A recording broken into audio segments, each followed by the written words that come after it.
बहुत जोश से काम न ले, होश से काम, सब्र से काम। ये हमारे सब्र का वक्त है। और जब हम सब्र की बात करते हैं तो कुछ लोग कहते हैं जानी तो बुद्धि लोग हैं, ये सब्र सब्र चिल्लाते हैं।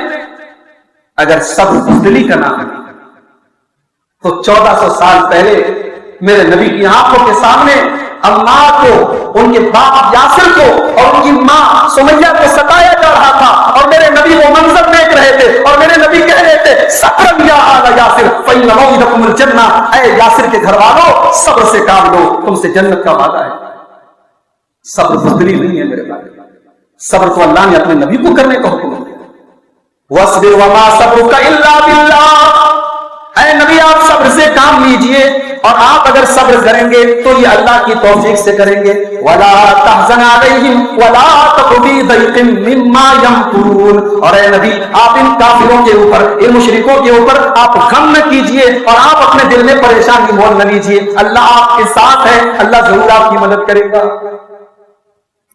वस्बिर लिहुक्मि रब्बिका फइन्नका बिआयुनिना, और दूसरे मकाम पर अल्लाह ने फरमाया ऐ नबी आप सब्र से काम लीजिए, अल्लाह का फैसला आने तक आप सब्र से काम लीजिए। फइन्नका बिआयुनिना, ऐ नबी आप हमारी आंखों के सामने हैं, हम सब देख रहे हैं, आपको परेशान होने की जरूरत नहीं है।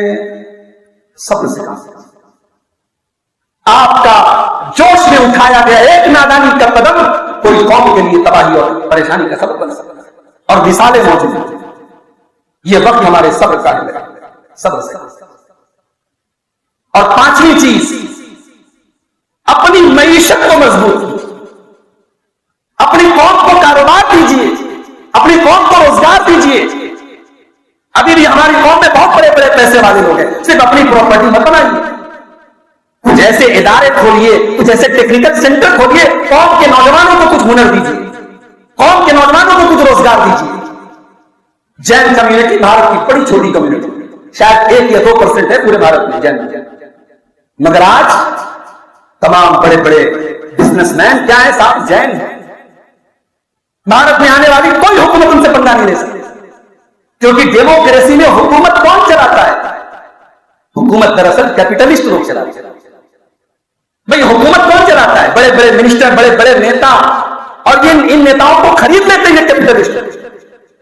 इसलिए अगर आपको इस मुल्क में अपने मुस्तकबिल को बेहतर बनाना है, अपनी इकोनॉमी को, अपनी आर्थिक व्यवस्था को बेहतर बनाना है, अपनी मईशत को बेहतर बनाना है, अल्लाह ने कुरान में फरमाया वलक़द मक्कन्नाकुम फिल अर्दि वजअलना लकुम फीहा माइश, ओ लोगों हमने तुमको जमीन में ताकत दी और हमने जमीन में तुम्हारी रोजी रोटी के वसाइल रखे हैं।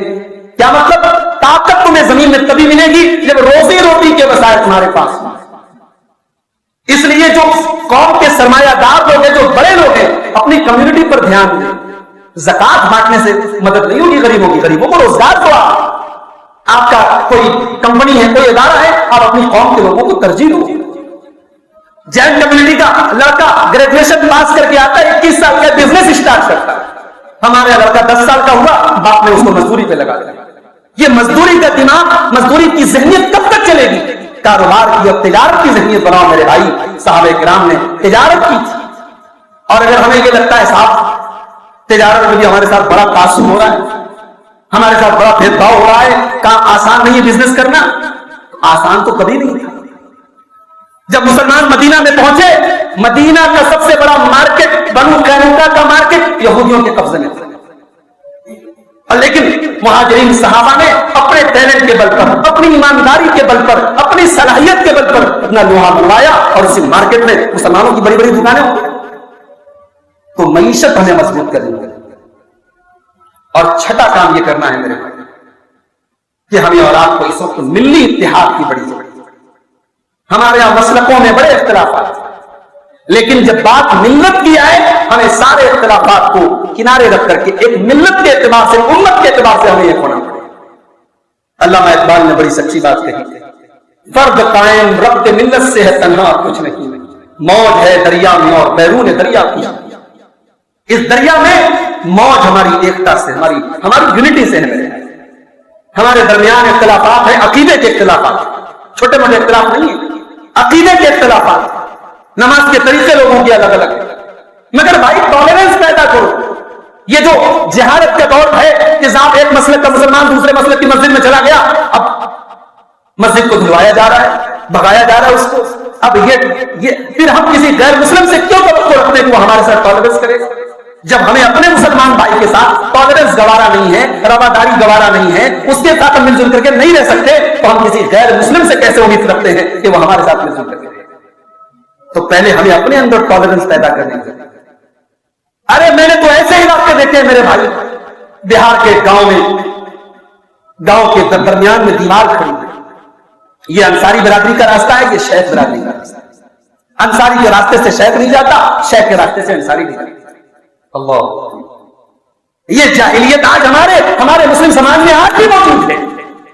میرے نبی کے صحابہ میں حبشہ کا بلال بھی ہے، روم کا سہیب بھی ہے، ایران کا سلمان بھی ہے، سلمان فارسی، سہیب رومی اور بلال حبشی، سب الگ الگ نیشن کے، الگ الگ قوم کے ہیں، ان کے رنگ الگ ہیں، مگر یہ محمد رسول اللہ کے دین میں آنے کے بعد سب ایک ہو جاتے ہیں، اور اسلام نے ان کے درمیان کوئی بھید بھاؤ نہیں رکھا. حضرت عمر فاروق کہا کرتے تھے حضرت بلال کے بارے میں، آقا سیدنا، ہمارے آقا ابو بکر نے ہمارے آقا بلال کو آزاد کیا تھا. بلال غلام تھے اس دور میں، مگر اسلام نے ان کو یہ عزت دی کہ حضرت عمر کو اپنا آقا کہتا ہے.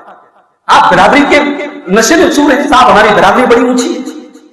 بھائی آپ کی کوئی بھی برادری ہو، آپ کا نسب تو آیا ہے حضرت آدم علیہ السلام، اولاد تو آپ آدم ہی کی. بھئی آپ کسی بھی برادری کیوں، کسی بھی نسل کیوں، جتنے بھی خوبصورت و عالی شان ہو، لیکن ہے آپ آدم کی اولاد، اور آدم مٹی سے پیدا ہوتا ہے، اور مٹی سے پیدا ہونے والی چیز کو تکبر زیب نہیں دیتا، بڑپن زیب نہیں دیتا.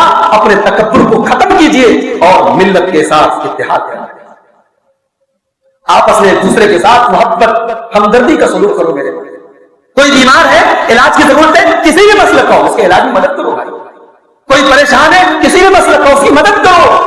کوئی مسلمان ملاقات راستے میں ملے، سلام کرو. اس کے چہرے موڑے سے لگ رہا ہے مسلمان ہے، اس کا مسلک جاننے کی ضرورت نہیں، سلام کرو. میرے بھائی ہمارے یہاں کسی کو سلام کرنے سے، کسی بھی مسلک کا ہو، سلام کرنے سے نکاح نہیں ٹوٹتا. ہمارا نکاح ماشاءاللہ بڑا مسلک ہے. تو یہ جہالت ہے صاحب، دوسرے مسلک کے مسلمان سے سلام کیا تو نکاح ٹوٹ گیا. تو یہ یونٹی اور اتحاد کی